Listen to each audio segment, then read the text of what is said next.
വളരെ സിമ്പിളായിട്ട് ഉണ്ടാക്കിയെടുക്കാൻ പറ്റിയിട്ടുള്ള നല്ലൊരു കർക്കിടക കഞ്ഞിയുടെ റെസിപ്പിയാണ് തയ്യാറാക്കി കാണിക്കണത്. ഒരു കഞ്ഞി അധികം കയ്പ്പൊന്നും ഇല്ലാത്ത വിധത്തിലാണ് കേട്ടോ തയ്യാറാക്കിയിട്ട് എടുത്തിട്ടുള്ളത്. അതുകൊണ്ട് തന്നെ കുട്ടികൾക്കൊക്കെ ഒരുപാട് ഇഷ്ടമാവും. അപ്പോൾ ഈ ഒരു കഞ്ഞി എങ്ങനെയാണ് തയ്യാറാക്കിയിട്ട് എടുക്കാമെന്ന് നോക്കാം. അപ്പോൾ എല്ലാവർക്കും നമ്മുടെ പുതിയ വീഡിയോയിലേക്ക് വീണ്ടും സ്വാഗതം.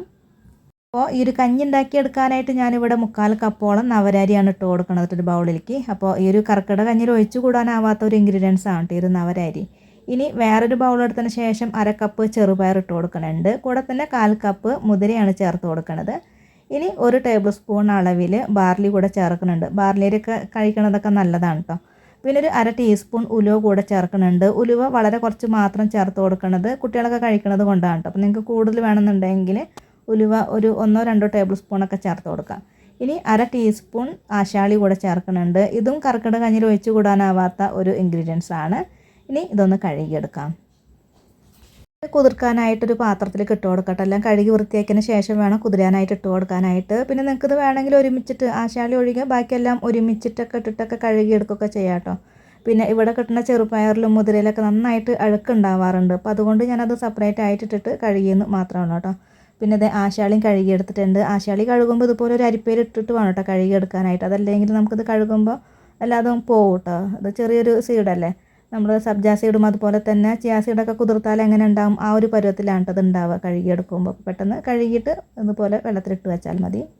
ഇതിലേക്ക് കുറച്ചധികം വെള്ളം ഒഴിച്ച് കൊടുത്തതിന് ശേഷം ഒരു 8 മണിക്കൂറോളം ഞാനിത് വെള്ളത്തിലിട്ട് വെക്കണുണ്ട് കേട്ടോ. ഞാനിവിടെ രാവിലെ കഞ്ഞി ഉണ്ടാക്കി എടുക്കാനാണ്. അപ്പോൾ തലേദിവസമാണ് കേട്ടോ ഇത് വെള്ളത്തിലിട്ട് വെക്കണത്. ഇതുപോലെ 8 മണിക്കൂർ വെക്കണമെന്നൊന്നുമില്ല കേട്ടോ. ഒരു 2 മണിക്കൂറോളം വെള്ളത്തിലിട്ട് വെച്ചാൽ നമുക്കിത് വെച്ചിട്ട് കഞ്ഞിയൊക്കെ ഉണ്ടാക്കിയെടുക്കാം. 8 മണിക്കൂറിന് ശേഷം ഇത് നല്ലോണം തന്നെ കുതിർന്ന് വന്നിട്ടുണ്ട്. ഇനി ഇത് വേവിച്ചെടുക്കാം കേട്ടോ. അപ്പോൾ ഞാനിതൊരു കുക്കറിലേക്ക് ഒഴിച്ചു കൊടുക്കാൻ പോവുകയാണ്. ആ ഒരു വെള്ളത്തോട് കൂടിയിട്ടാണ് കേട്ടോ ചേർക്കണത്.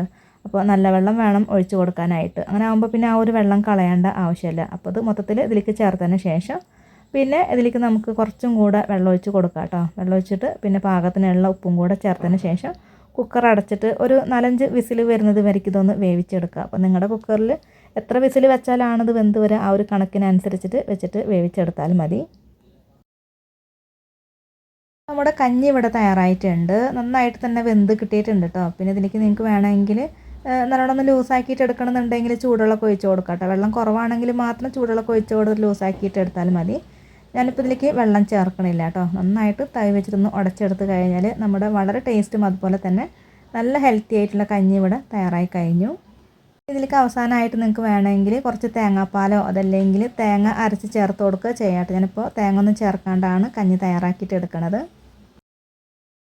അപ്പോൾ വളരെ സിമ്പിളായിട്ട് തയ്യാറാക്കിയിട്ട് എടുക്കാൻ പറ്റിയുള്ള നല്ല ടേസ്റ്റും അതുപോലെ തന്നെ വളരെ ഹെൽത്തി ആയിട്ടുള്ള നമ്മുടെ ഒരു കഞ്ഞി ഇവിടെ തയ്യാറായി കഴിഞ്ഞിട്ടോ. അതിൻ്റെ കൂടെ ഞാനിവിടെ തേങ്ങാ ചമ്മന്തിയാണ് കേട്ടോ എടുക്കുന്നത്. നല്ല ഉള്ളിയും മുളകും കൂടി അരച്ചിട്ടുള്ള ഒരു അടിപൊളി ചമ്മന്തിയാണ്. അപ്പോൾ ഈ ഒരു ചമ്മന്തി കൂടെ ഉണ്ടെങ്കിൽ ഇതിൻ്റെ കൂടെ വേറെ ഒന്നും വേണ്ട കേട്ടോ. അപ്പോൾ ഇത്രയേ ഉള്ളൂ. ട്രൈ ചെയ്ത് നോക്കാം കേട്ടോ. അപ്പോൾ ഇന്നത്തെ വീഡിയോ എല്ലാവർക്കും ഇഷ്ടമായിട്ടുണ്ട് എന്ന് കരുതുന്നു. വീഡിയോ കണ്ട് സപ്പോർട്ട് ചെയ്ത എല്ലാവർക്കും ഒരുപാട് നന്ദി. ആദ്യമായിട്ടാണ് നമ്മുടെ ചാനൽ കാണുന്നതെങ്കിലും സബ്സ്ക്രൈബ് ചെയ്ത് സപ്പോർട്ട് ചെയ്യാനും കൂടെ തന്നെ ലൈക്ക് ചെയ്യാനും ഹൈപ്പ് ചെയ്യാനൊന്നും മറക്കരുത്. പിന്നെ നിങ്ങളുടെ വിലയേറിയ അഭിപ്രായങ്ങളൊക്കെ ഒന്ന് കമൻറ്റായിട്ട് അറിയിക്കുക കേട്ടോ. പിന്നെ അടുത്ത നല്ലൊരു റെസിപ്പി വീഡിയോ ആയിട്ട് വീണ്ടും കാണാം.